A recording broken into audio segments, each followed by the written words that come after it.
friends. Thank you for joining me at Homemade Comforts. I'm Karen, but not that kind of Karen. And today I'm going to be making slow cooker beef stew. Let's get started. So the first thing you want to do is put your crock pot on high so it gets nice and hot with about 3 tablespoons of that delicious Pompeian olive oil. That happens to be my favorite. Let it get nice and hot while we cut this stew meat into bite-sized pieces.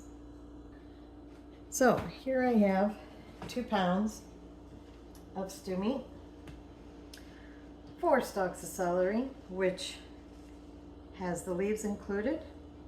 Love those leaves in there, the flavor and the aroma is so good.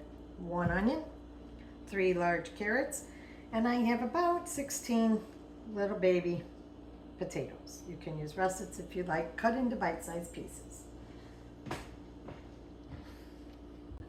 Okay, now that you have the meat all cut up in bite-sized pieces, we're going to add the seasoning. So I have my homegrown rosemary here in my pestle and mortar that I ground up a little bit. Again, be very careful with rosemary because it is really potent. Depends on how much you like. Just a little sprinkle. Oregano. I don't really measure these seasonings. I just kind of sprinkle it on till my ancestors yell, "That's enough!" Parsley.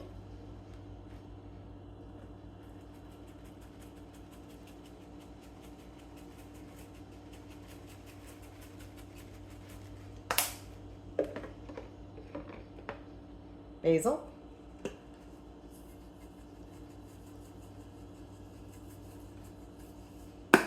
Which is potent also. And thyme.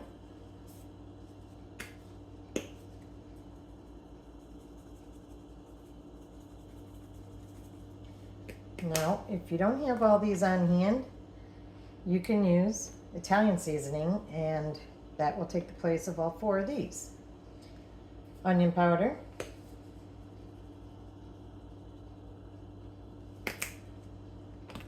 And garlic powder. You could throw fresh garlic in there if you like, minced garlic. Sometimes I add a little extra down the line. Now my little secret to the nice thick sauce, gravy rather, is flour. At this point, I sprinkle flour on. So all the meat is covered and it looks like it was snowing out. Or in, rather. Cover it real good. You want a lot of coverage there, so let's see, that was probably a good ½ a cup at least. Now we're going to dredge the meat in the seasoning and flours, so everything gets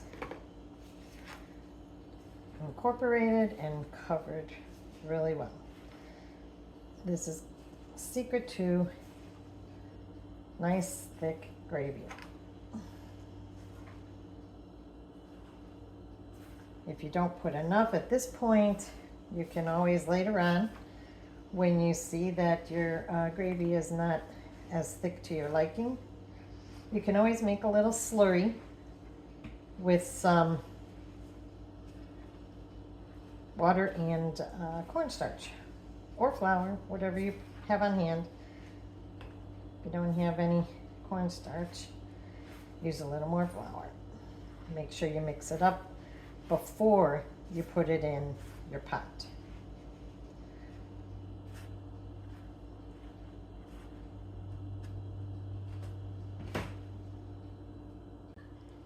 Okay, now that our meat is all dredged, we're going to put it in that hot crock pot where the oil's been heating up. Try to get it in a single layer, but you do have more than will cover the bottom. So we're gonna get it all in there.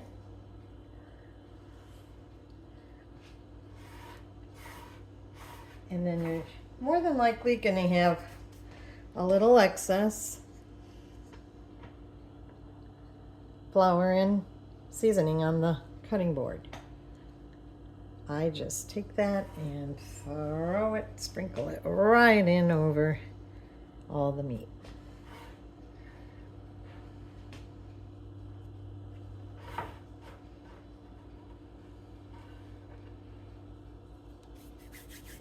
Okay. I like to let my meat brown in the crock pot on high for about 30 minutes while I chop all the vegetables. Some people like to brown it, sear it in a pan prior to putting it in, but this is my way. I did it my way. You're going to want to go back to your meat every maybe 10 minutes or so while it's browning to stir it up.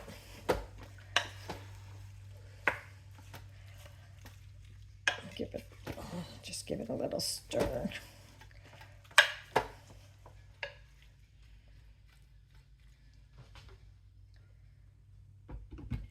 Okay.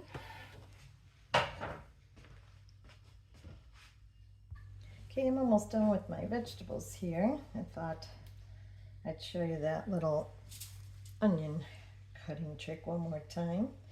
So you're just going to put the tip in. Oh. And you're going to cut strips all the way around.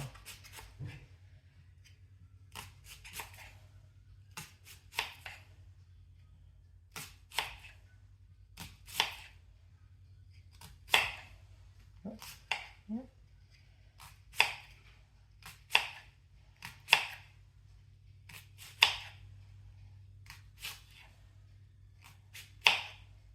Then you turn it on its side.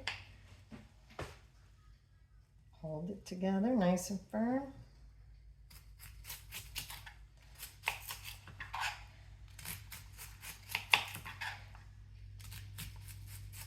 Sometimes if you don't cut the onion apart, you leave it all together like this, it cuts down with the tearing.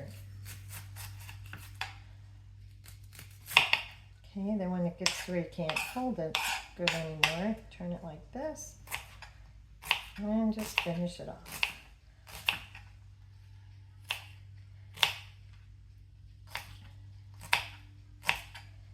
Of course, every now and then you're just going to get a really potent one that by the time you get down to this part, you got the tears going on anyway. Okay, there we go. Okay, now I'm going to set these aside for a minute. I want to show you this little trick I learned for preserving celery. So if you take a sheet of foil, a little longer than the celery, and a little paper towel to absorb the moisture that's going to collect in there, and then you just close it up nice and tight around the celery.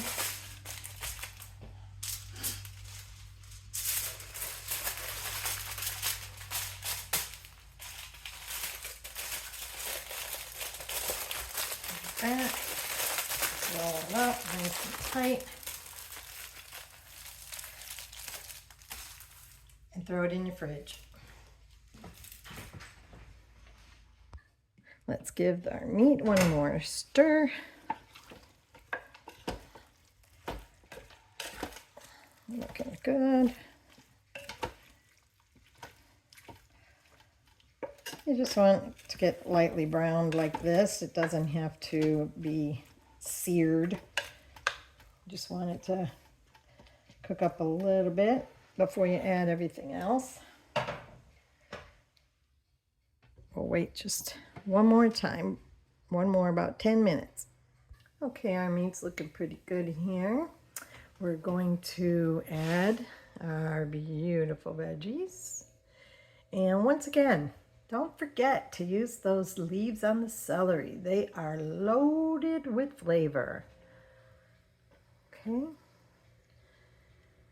here we go.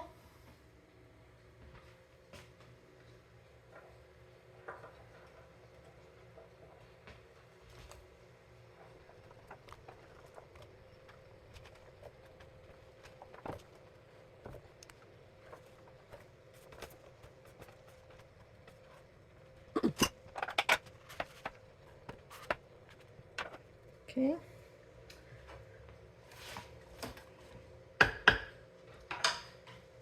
Now we're going to add 3 cups of beef broth.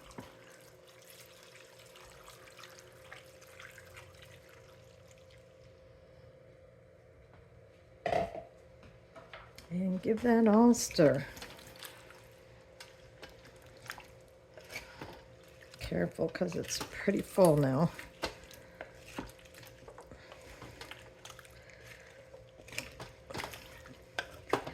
Just a little stir is good. I like to put the spoon down and just kind of lift it to let those veggies fall to the bottom now so that they get cooked good. Okay. Oh, they're not all gonna fall down there, but that's okay. Okay. Then you're gonna cover it up and give it, you could do 3 to 4 hours on high. Depending on your time frame, you could do 5 to 6 hours on low. I like to leave it on high for about an hour, hour and a half, and then I turn it down to low for about 3 hours, and then test your veggies. It's been a couple hours, so we're gonna turn this down to low and give it a good stir. Oh yeah, that gravy is starting to thicken up. Everything's looking good. We won't know for a little while yet if we're gonna need to make a slurry and thicken up that gravy, but it's going good. Make sure you get everything down in that gravy before you put your lid back on. And also, you're going to want to wipe that lid off every time you take it off to stir it, because that condensation that builds up on there is just going to keep dripping into your meal, and it's going to keep it watery. You can also put it just so it's not on exactly right, so it's just barely off a little bit. That will help keep the condensation down. We're gonna check our beef stew now. Give it a stir. Oh yeah, that gravy's thickening up just right.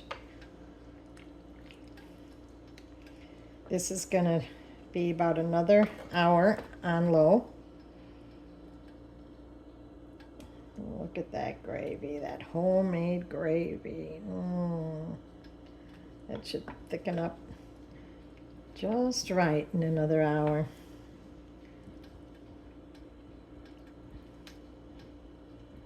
Okay, let's get everything back down in that gravy.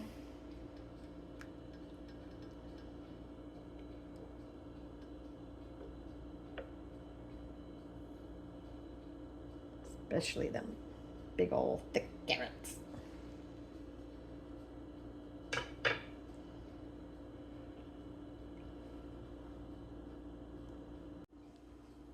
Okay, as you can see, I put the lid off just a little bit more than I had it before to thicken up that gravy a little more, because I really don't want to add a slurry.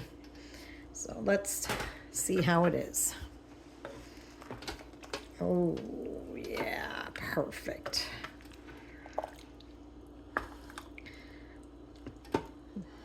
That is the secret to having it covered or not covered.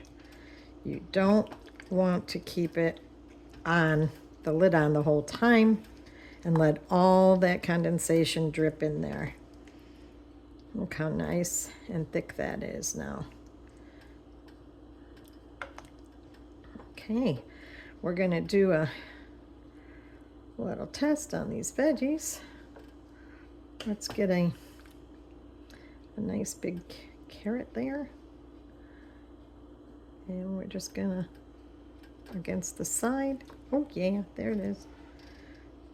Usually the carrots are the last to get done, so we know the potatoes and celery will be done if the carrots break in half very easy. Look at that. Very nice.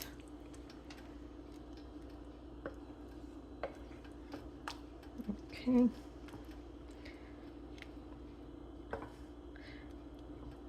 So I ended up leaving it like that for another couple hours rather than one, because nobody was ready to eat yet. After the 1 hour, then I put the lid this way. So now I'm going to turn that on to just keep warm until we're ready to eat. So I wanted to let you know that I forgot to do the taste test, and that gravy needed a little more garlic for my liking. So I added a couple tablespoons of minced garlic, and it was good. Thank you for joining me for beef stew night. Ciao, paisans.